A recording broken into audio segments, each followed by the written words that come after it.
Nah, mode pada master task. Oke, nanti saya bahas di Q&A ya. Nah, oke. Jadi kita lanjut kembali bahwa di sini ada proses timer yang harus aktif. Saya lebih senang kita bedah lagi. Karena ini operasinya operasi timer kan gitu ya. Meskipun banyak, lebih enak sih gitu ya. Timer. Kita coba timer. Timer itu operasinya ada 2 kan gitu ya. Berarti mode 1. Nanti di bawahnya mode 2 kan gitu. Timer, operasi timer mode 1. Mode 1. Nah, seperti ini. Lalu proses timer ini akan aktif pada saat apa? Pada saat modenya dipilih dan kondisi LS1 tertekan kan gitu ya. LS1 itu tadi alamatnya berapa? Saya lupa, I04. I04. Nah, kemudian prosesnya apa? Prosesnya sekuensial. Kalau saya boleh sih pakai proses sekuensial yang seperti ini. Kita pasangkan timer. Misalnya ini mode 1 itu operasinya tadi 1 detik, mohon maaf, di tabel itu 5 detik, 2 detik, 10 detik gitu ya. Kita buat dulu sekuensialnya, 5 detik. Oke, setelah itu di benefit yang teman-teman dapatkan, saya sudah share programnya gitu, jadi boleh nanti disamakan. Nah, setelah ini timer key ini akan aktif. Sebetulnya tadi seperti counter prinsipnya bahwa key ini tidak perlu harus dikonek ke coil gitu ya. Tidak selalu harus dikonek ke coil, tetapi kita bisa pakai instruksi tm 0.q ya. Ini dihubungkan ke apa? Ke timer yang 2 detik gitu ya. Saya pakainya on delay. Ini udah bisa nih ya, aman ya. Kemudian setelah timer 1 aktif, ini 2 detik tadi ya. Sebetulnya caranya kalau ini kita bisa pakai 6 timer. Tapi kalau misalnya kita sudah belajar fungsi move, assignment task, itu kita bisa menyederhanakan menjadi 3 timer dengan merubah nilai presetnya. Kalau ini kita nilai presetnya udah kita fixkan gitu ya teman-teman. Ini kita lanjut ke timer sekuensial, timer 1 dot Q ya. Dan mengaktifkan timer 2. Ini berapa detik prosesnya? 10 detik ya. Kita set 10 detik. Sebetulnya algoritmanya teman-teman bisa jadi lebih simpel dari saya gitu. Karena cara berpikir atau pola pikir teman-teman dengan saya bisa jadi berbeda dalam memecahkan suatu program. Nah, oke, polanya jadi seperti ini ya, teman-teman. Ini 5 detik, 2 detik, 10 detik. Kira-kira ini ada yang putus ya. Jadi masih error.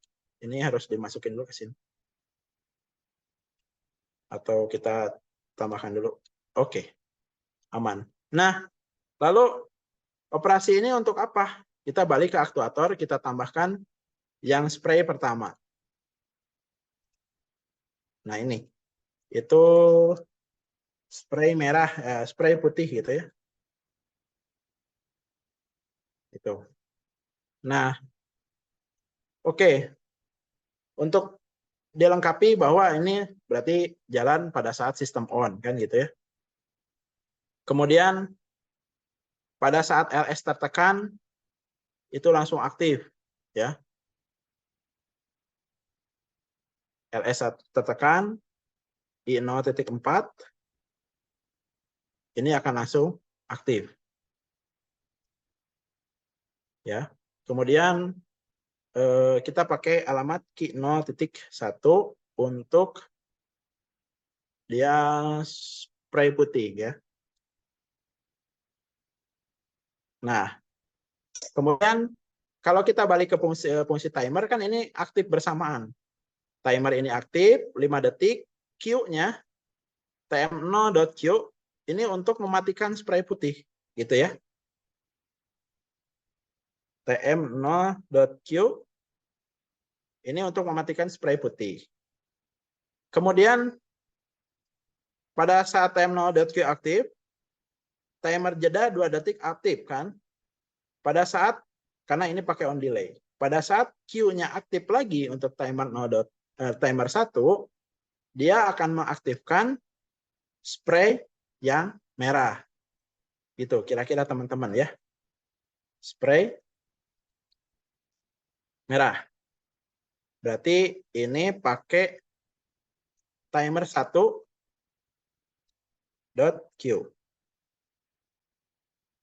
Dan mengaktifkan timer, mohon maaf, spray maksudnya, spray merah. Oke. Spray merah. Nah, kemudian kalau misalnya kita lihat jalannya proses, pada saat ini aktif, kan timer ini aktif menjalankan 10 detik. 10 detik itu untuk proses pengecetan yang merah. Nah, sebagai indikasi dia sudah selesai, ini harus diencekkan lagi di sini. Timer 2.q. Seperti itu. Lalu, oke, mohon maaf, ini saya ada yang lupa. Ini tetap dipengaruhi oleh M2 ya.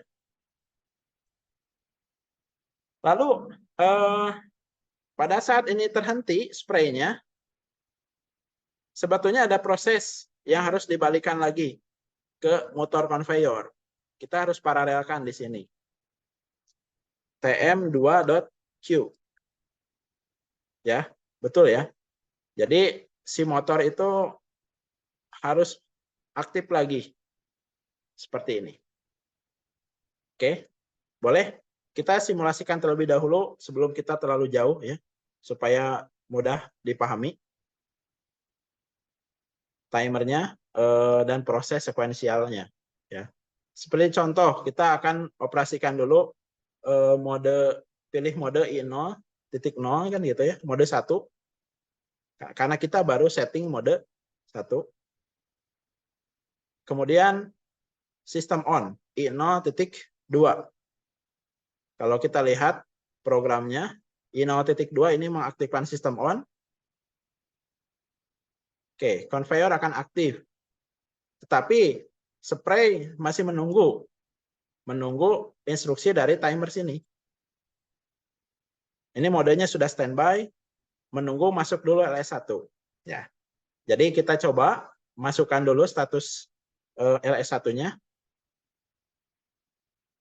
dengan menekan alamat I0.4. Ya. Mudah-mudahan bisa dilihat I0.4. Klik. Nah, 1, 2, 3, 4, 5 akan terjeda. Mati. 1, 2. Oke, jalan lagi. Tuh, tadi 10 ya. Sekarang nggak tahu hitungan keberapa. Nanti setelah 10 detik, ini akan mati. Nah, ini akan mati karena si timernya udah masuk ke 10 detik. Ya. Nah, kok ini standby masuk, Kak? Karena pada saat produk berjalan lagi, tentunya LS1 ini tidak akan tersentuh lagi. Kan gitu ya? Pada saat LS1-nya tidak tersentuh, kita balikan kondisi I0.4, konveyor akan berjalan normal sampai LS2 tertekan. Gitu ya. LS2 itu I0.5. Tertekan, operator mengambil barang, setelah itu dibalikan kembali. Posisinya tidak akan terdeteksi lagi. Oke, sampai sini kira-kira masih bisa diikuti tidak ya, teman-teman? Boleh sambil komen di chat ya. Jadi proses untuk mode 1 ini sudah selesai. Lalu kita akan menambahkan proses yang mode kedua. Seperti itu ya. Kita akan membuat mode 2 gitu ya. Mode 2 artinya kita akan tambahkan di timer. Di sini dulu. Oke, mode 2 kita tambahkan add run. Mode 2. Mode 2. Kemudian timer operasi mode 2. Atau kebalik ya, nggak apa-apa lah. Supaya cepat juga. Nah, tentunya di sini kita masih dibutuhkan operasi mode M0. Dan, mohon maaf, M1 ya. Karena kita udah masuk ke mode yang kedua gitu ya. Oke, agak susah, mohon maaf.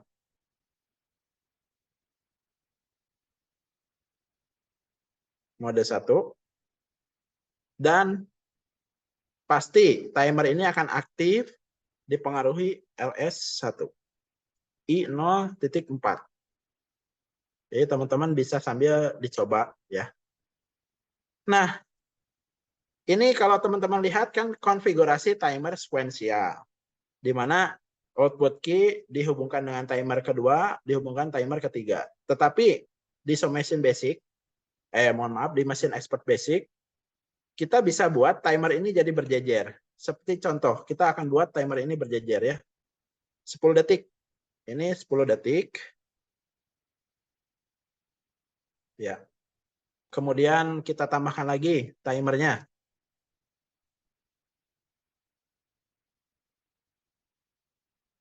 Timer 4 ya, harus beda ya, karena sudah beda kebutuhan atau fungsi ya.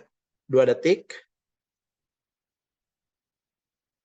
Oke, kemudian kita tambahkan kembali.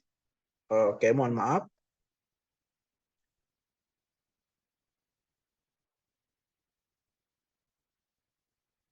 Seperti ini, timer kelima.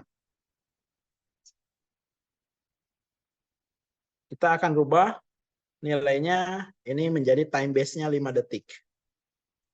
Jadi, teman-teman enak nih, kalau mau delay-nya 1 menit, bisa ya, dibuat time base-nya 1 menit.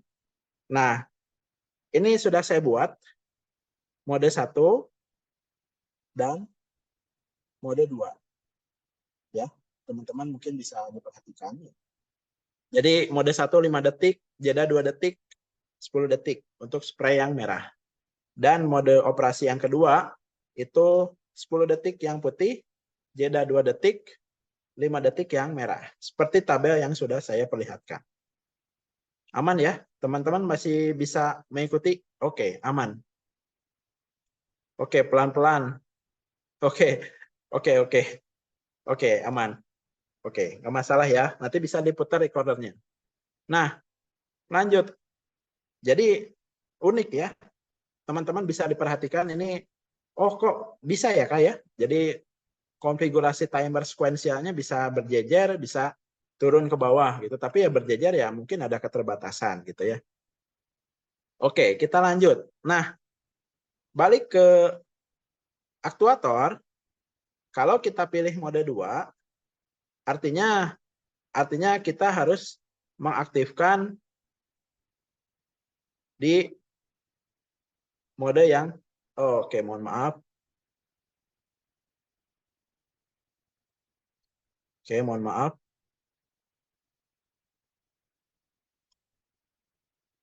Ini ada yang hilang tadi ya. Timer no.key. Karena saya kehapus. Kita paralelkan. Kita serikan di sini. Serikan. Karena operasi yang mematikan spray putih di timer kedua ini, di mode kedua itu adalah timer yang 3. Ya, seperti itu. Jadi kita pasang timer 3.Q. Nah, setelah operasi ini berjalan, nanti kan ada jeda dulu. Jeda itu di timer yang ke-4 ini, kan 2 detik. Ini juga harus mematikan spray yang putih sudah mati, kemudian akan mengaktifkan spray yang merah, TM4.Q. Ya. Kemudian setelah proses itu, tentunya ini juga harus mematikan timer 5.Q. Nah, jadi ini sudah selesai urutannya. Dan di ujung fungsi timer ini, timer 5.Q, kita balikan lagi fungsinya ke sini, Kak. Ya. Ini kita balikan ke fungsi yang ini, timer 5.Q. Artinya, pada saat proses pengecetan yang warna merah sudah selesai, conveyor ini harus aktif kembali. Gitu. Untuk meneruskan proses ke proses selanjutnya. Jadi ini sudah aman ya. Di sini ada sekuensialnya, makanya saya pernah bahas di awal tentang logika dasar yang memang pada saat belajar PLC itu harus dipahami terlebih dahulu. AND dan OR. Not dan banyak ya, masih banyak. Oke, kita lanjut. Artinya ini sudah berhasil. Kita buat suatu sistem bisa dipilih mode 1 atau mode 2. Tapi supaya cepat ya simulasinya, saya akan mencoba simulasikan dulu nih, atau membuat dulu program untuk counternya. Jadi saya buat lagi POO atau Program Organization Unit untuk counter. Di mana isinya itu adalah mode 1. Nanti di rang kedua mode 2. Nah, teman-teman mungkin bisa terlihat di sini ya. Fungsi POUT untuk apa? Karena ini akan mempermudah teman-teman kalau misalnya program ini tidak hanya 2 mode. Karena kalau misalnya di pabrik mobil misalnya, kan warnanya bisa banyak ya. Bisa tidak hanya campuran merah gitu. Nanti bisa set, oh ini mode ini. Dan counternya pasti ya banyak juga gitu ya. Kita coba tambahkan ini mode 0. Dan ini dihitung pada saat apa? Pada saat kondisi tertekan, LS2 gitu ya. Jadi di sini terlihat. Oke, kita akan coba tambahkan LS2 tertekan. I0.5 kita coba tambahkan. Kemudian untuk yang mode awal. Mohon maaf, kita tambahkan dulu counternya. Ini kita tidak dibatasi counternya karena tugasnya hanya menghitung gitu ya. Menghitung nilai produk yang sudah dilakukan sistem pengecatannya gitu ya. Kita tambahkan ini LS2. LS2. Oh, mohon maaf. Alamatnya I0.5. Oke, teman-teman bisa lihat ya. Jadi dari pengaruh mode ini, mode operasi yang tadi saya sudah buat di awal, kan ada mode operasi ini. Ini kan interlock ya, bergantian. Akan berpengaruh terhadap sistem counter. Jadi kalau lagi dipilih mode 1, pada saat LS2 ditekan ya ini yang jalan counternya, mode 1. Tapi kalau misalnya di counter yang mode 2, pasti ini yang aktif dan ini akan aktif. Gitu. Jadi mudah-mudahan bisa kebayang ya, teman-teman ya. Oke. Nah, kita lanjut ke simulasi dulu. Karena sebetulnya ini sudah aktif sampai di sini, di poin keempat ya. Tetapi ada satu proses yang hilang di sini. Dan ini pasti kita pakai falling edge. Falling edge. Jadi kalau modelnya seperti ini, sistem di stop, ini pasti langsung stop gitu ya. Gitu. Nah, kita akan coba simulasikan terlebih dahulu. Kita akan coba simulasikan terlebih dahulu. Oke, kita start. Kita gantian ya. Tadi kita pakai mode 1 ya, teman-teman. Sekarang kita aktifkannya mode 2 dulu ya. Karena tadi mode 1 sudah. Kita aktifkan mode 2, I0.1.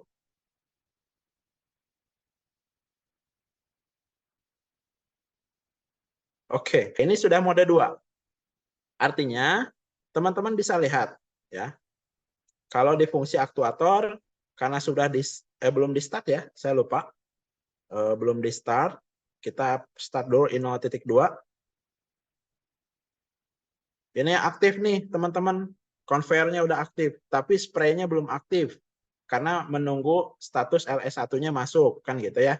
Tetapi di timer, karena kita sudah pilih mode 2, ini yang standby masuk adalah mode 2.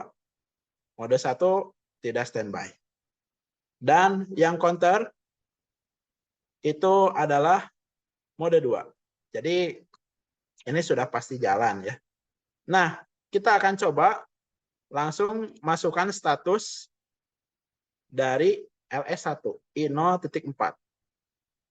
Oke, ini berarti kan 10 detik, 1, 2, 3, kita bisa lihat counternya. Mohon maaf, timer, di hitungan keberapa? 7, 8, 9, 10. Kita lihat respon dari aktuator apakah mati. Ini mati, spray putihnya. Kemudian harus aktif kembali spray yang merah. Oke, kayaknya ini ada salah setting nih saya nih. Apa kelamaan ya?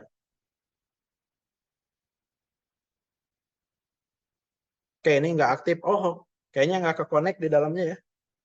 Oke, mohon maaf. Saya coba cari dulu problemnya di mana.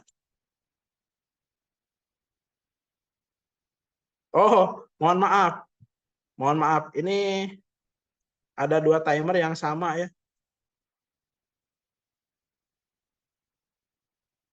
Ini ada 2 timer yang sama. Jadi dia aktif bersamaan gitu. Harusnya sequential timernya aktif dulu.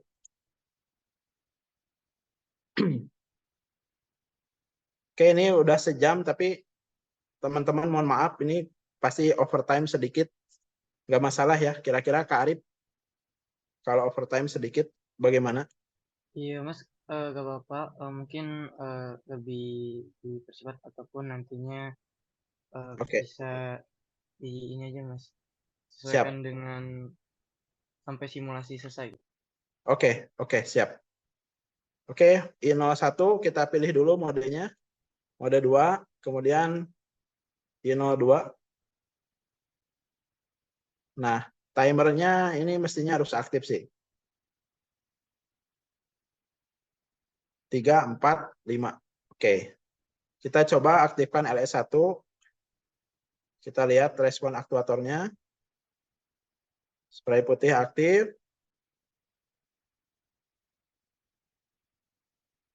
Di 10 detik ya. Sekitar 10 detik. Jeda 2 detik. Nah, ini sudah aktif ya. Ini sampai 5 detik. Kemudian timer 5Q-nya mati. Dan LS2-nya, timer 5-nya menghitung kembali. Status I04-nya harusnya kembali. Motor conveyor jalan. Artinya posisinya ini masuk ke sini. Sampai LS2 tertekan. Gitu ya. LS2 itu menghentikan conveyor dan menghitung mode kedua. I0.5. Oke, ini sudah menghitung. Jadi counter yang counter 2 ini sudah aktif sebetulnya. Nah, sekarang sistem ini ada kekurangan. Kalau misalnya kita off, ya, kalau sistem ini kita off, I0.3, ini akan mati, ya, sistem ini akan langsung mati. Artinya sistem ini masih harus dilengkapi dengan sebuah fungsi lain, di mana dia harus mempertahankan status dulu.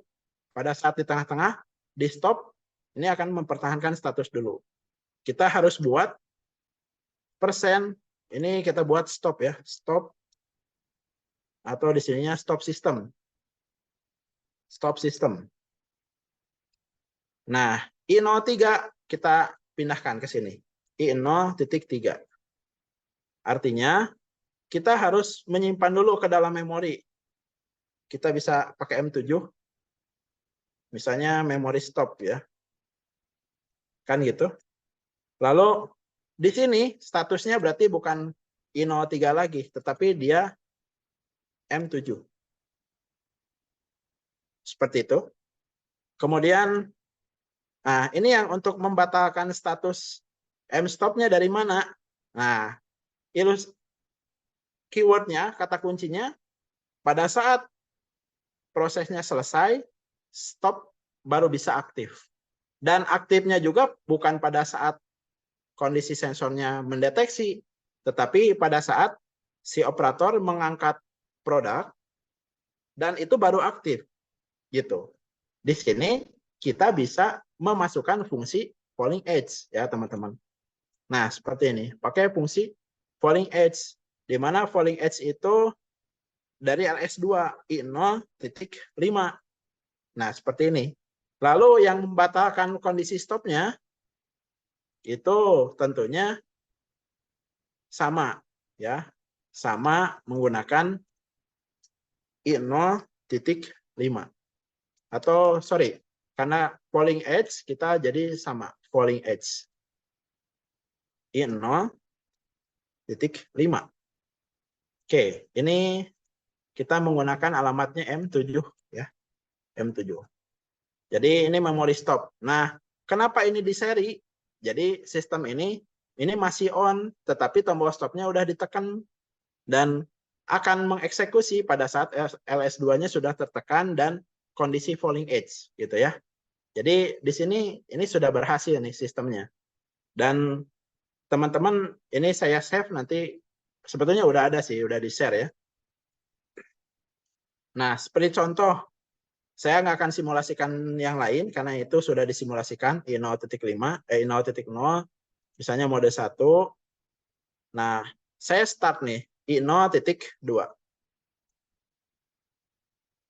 Ya, I0.2 saya start, sistem on. Anggapannya proses berjalan ya. Kemudian di pertengahan kita stop I0.3. Stop. Ya. Oke. Ini tidak aktif ya. Ada masalah apa ya? Sebentar. M7. Oh, oke. Mohon maaf. Jadi ini tidak pakai memorinya, tidak pakai rising edge. Jadi ini hanya satu kali respon gitu ya. Satu cycle. Kita pakai ini M7. Jadi supaya menyimpan kondisi status dan ini di reset. Saya lupa. Mohon maaf ya. Oke, kita lanjut. Posisi kondisi start kembali ya. Nah, oke. Nah, pada saat sistem on, I0.2, ini akan aktif kan? Sistem M2 ini akan aktif, mempengaruhi sekuensial program yang lainnya. Kemudian pada saat ditekan I0.3, nah, ditekan sekali, dia nggak akan mematikan sistem on, tapi menyimpan dulu status bahwa ini akan indikasi akan stop sistem. Kemudian yang akan mematikan apa? Pada saat proses ini berjalan sampai selesai, mendeteksi. Kita simulasikan mendeteksi I0.5. Mendeteksi, tetapi belum stop. Tetapi pada saat mendeteksi, kemudian dilepas, atau barangnya dipindahkan oleh operator, gitu ya, I0.5 mati, kondisinya akan stop. Dan ini sudah berhasil ya.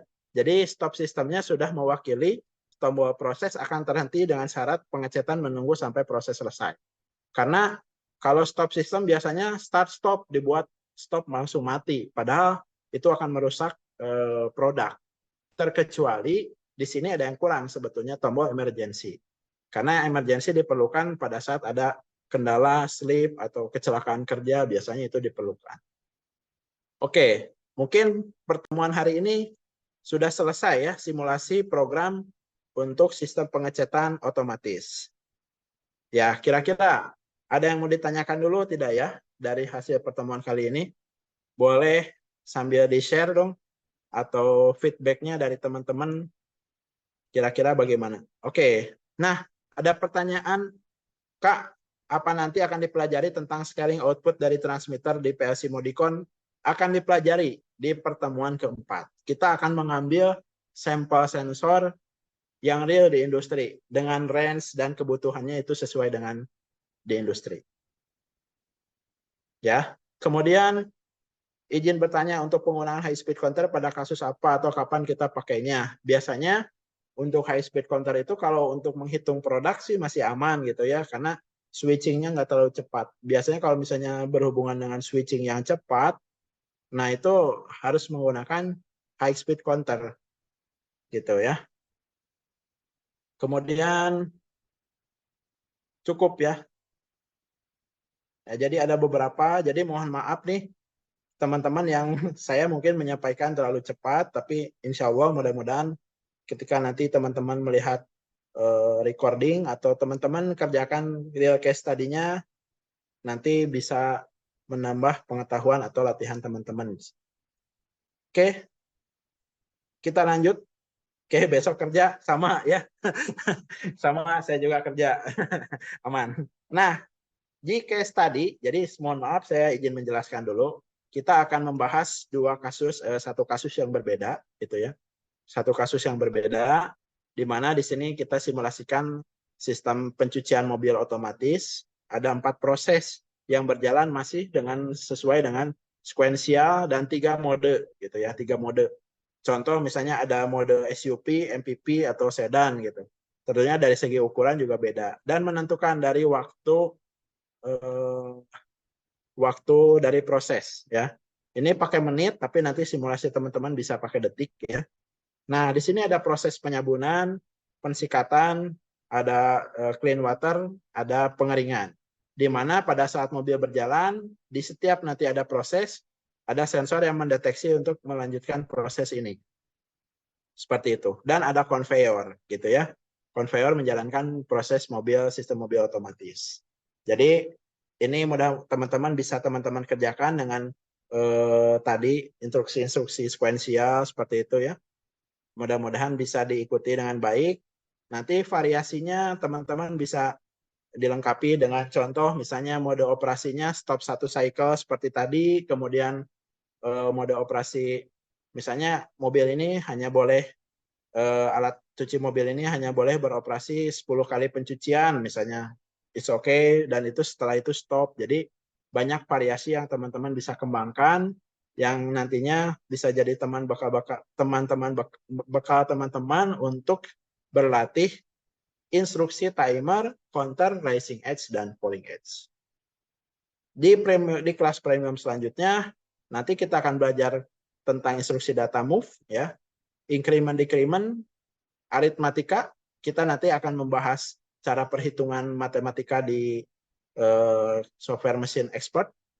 Dan nanti tentu bakal ada sebuah real case yang berbeda di hari selanjutnya dan berbeda di hari sekarang juga gitu ya.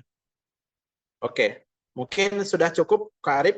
Terima kasih ya atas pertemuan hari ini. Mohon maaf bila banyak kesalahan dalam penyampaian atau dari segi waktu juga yang terlalu lama, tapi mudah-mudahan bisa menjadi bekal untuk teman-teman berlatih atau mengikuti proyek sesuai dengan PLC Modicon 221.